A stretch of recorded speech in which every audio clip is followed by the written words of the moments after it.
Bonjour à tous, bienvenue dans cette vidéo. On va parler des noms aujourd'hui. On va voir comment on peut déterminer si un nom est masculin ou féminin.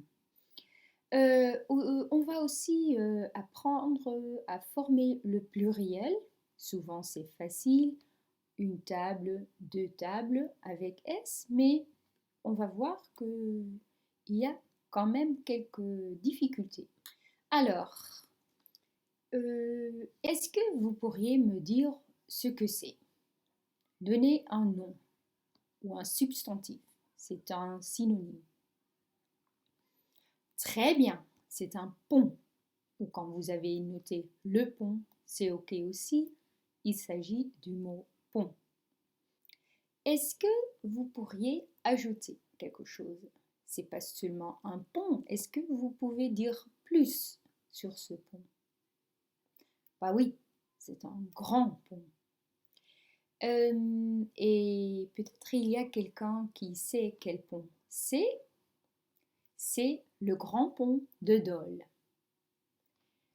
Voilà, je pense que tout le monde va bien comprendre qu'il s'agit toujours du même noyau. Il s'agit d'un pont. Et on peut ajouter que le pont est grand, on peut acheter quel pont c'est, mais le noyau, c'est le pont.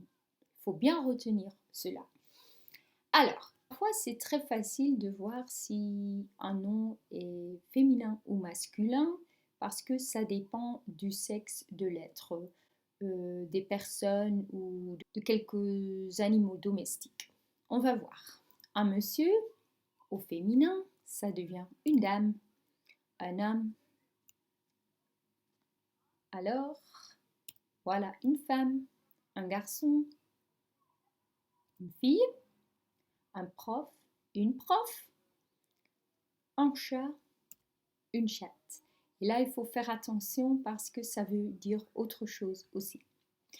Alors, il y a des mots qui sont uniquement masculins.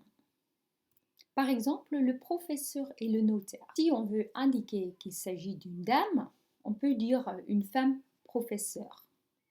Ou quand on s'adresse à un notaire qui est une femme, on peut dire Madame le notaire.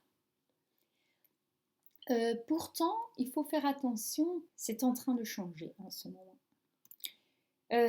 En français courant, on entend aussi la forme féminine de professeur. La professeure.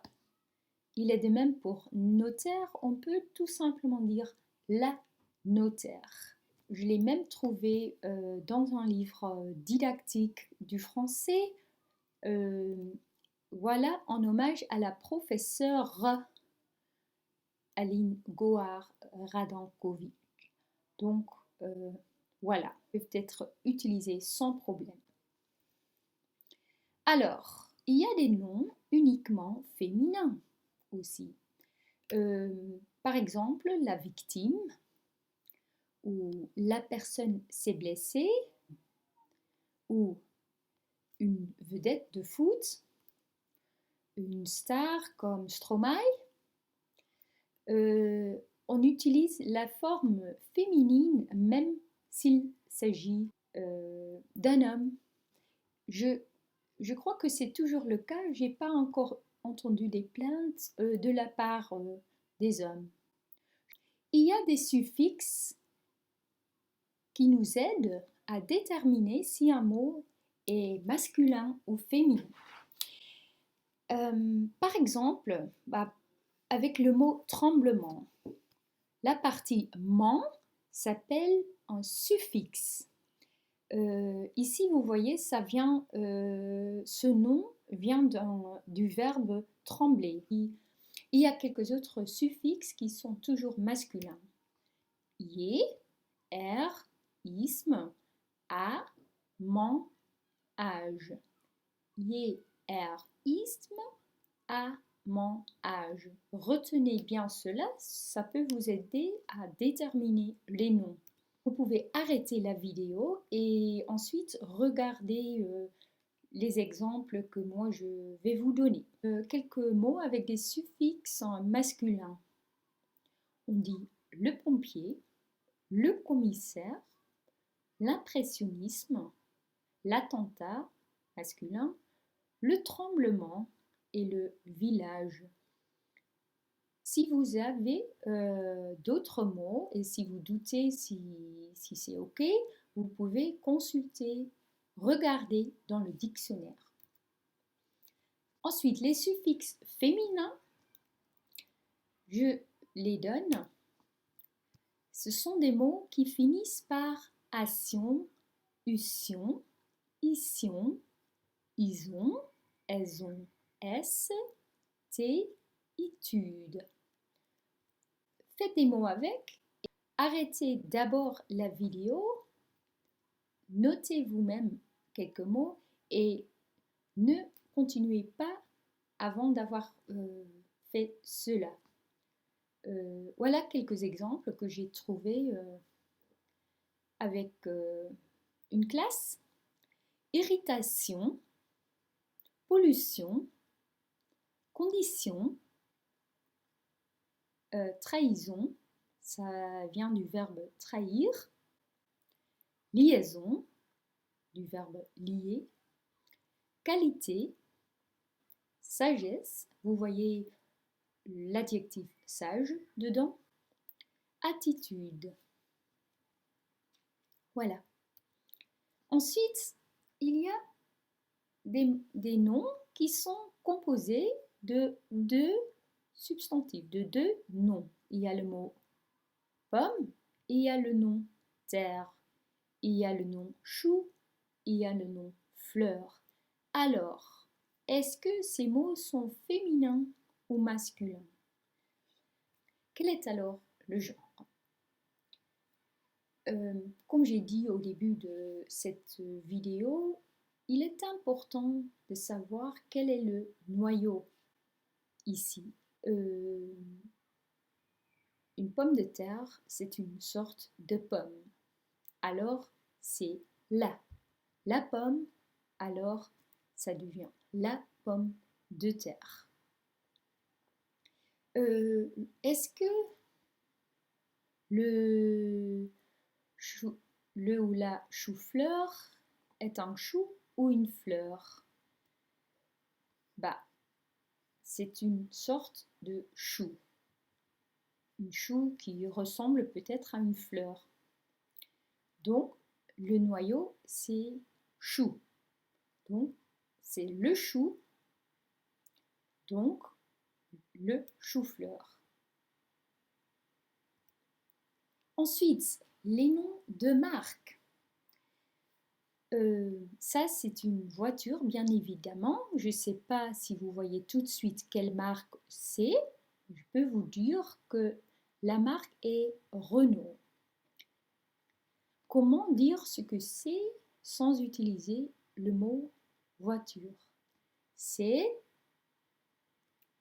une Renault. Pourquoi? Parce qu'on prend quand même le genre du mot voiture.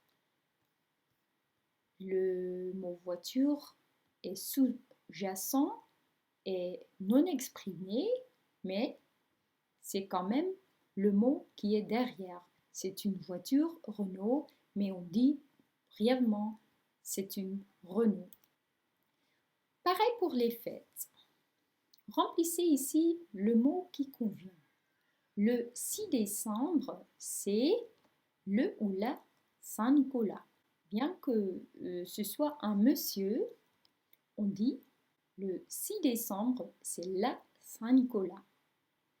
Parce que on prend le genre du mot que l'on n'entend pas.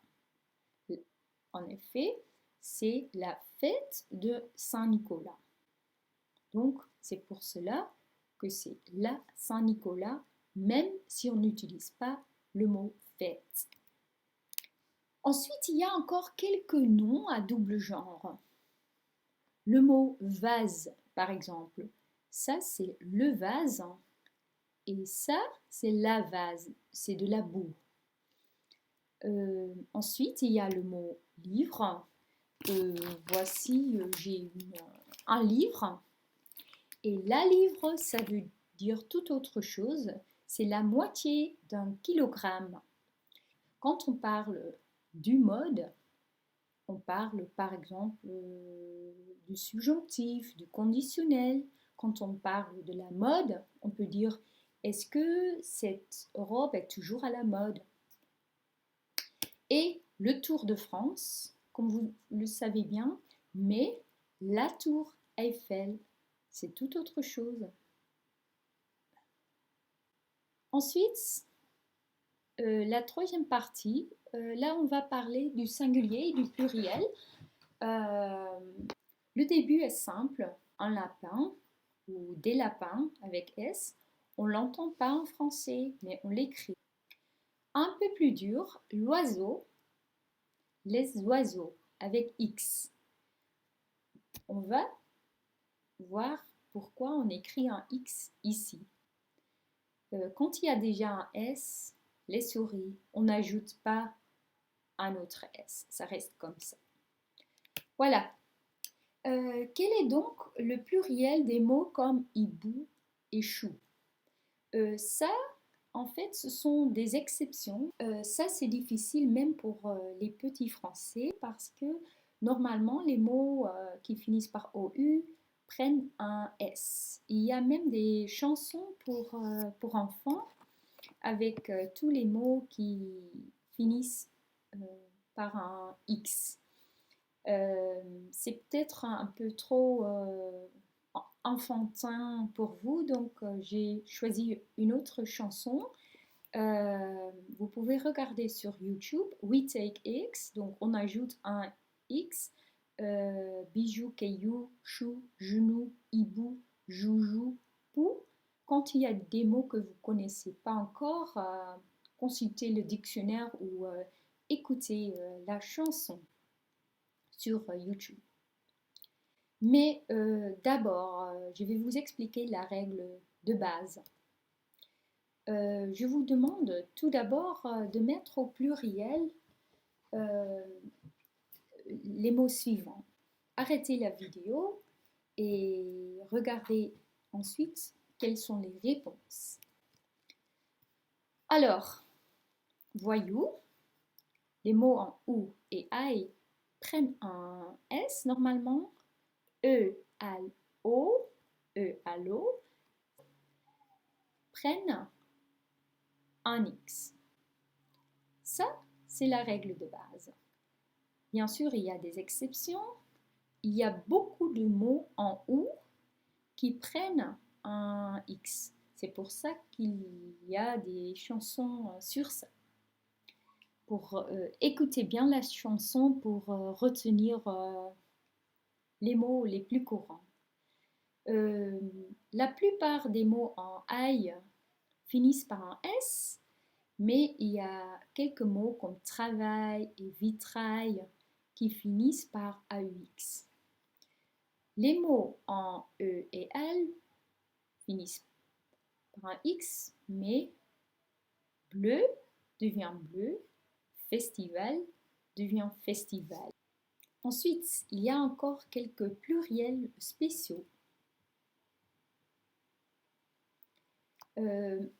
Notez d'abord pour vous-même le pluriel avant de continuer la vidéo.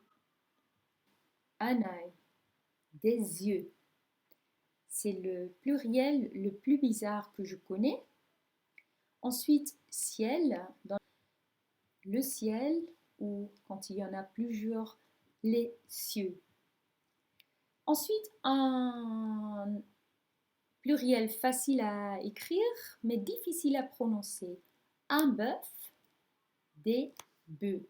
Je l'écris en alphabet phonétique aussi, pour le rendre plus clair. Un bœuf, des bœufs.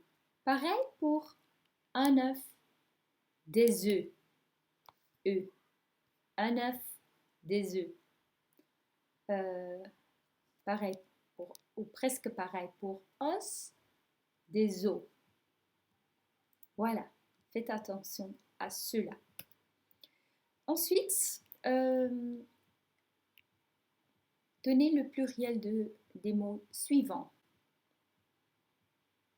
Continuez la vidéo quand vous les avez notés vous-même, parce que vous retenez beaucoup mieux quand vous voyez ce que vous faites bien automatiquement ou pas. Alors, quand on a Pierre Durand, quand on parle de toute la famille Durand, on dit les Durand. Et comme ça veut en fait dire les personnes de la famille Durand, il n'y a pas de S. Pareil pour Danone. Donc quand on le met au pluriel, c'est les yaourts Danone. Et le mot Danone ne change pas parce que c'est une marque. C'est tout. Avec un majuscule. Ensuite, le PowerPoint, au pluriel, ça reste les PowerPoint parce qu'il n'y a jamais de S après les abréviations en français.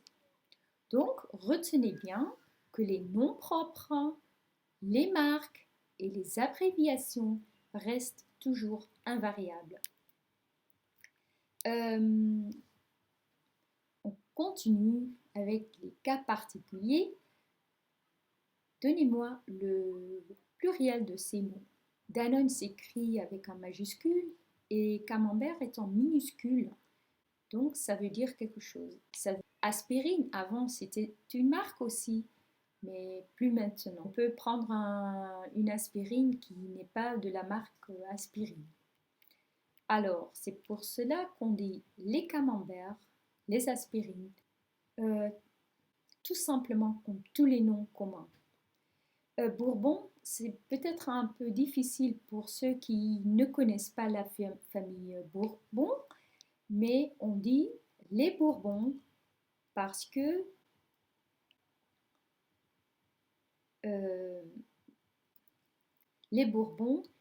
c'est une famille très connue en France, donc c'est une exception.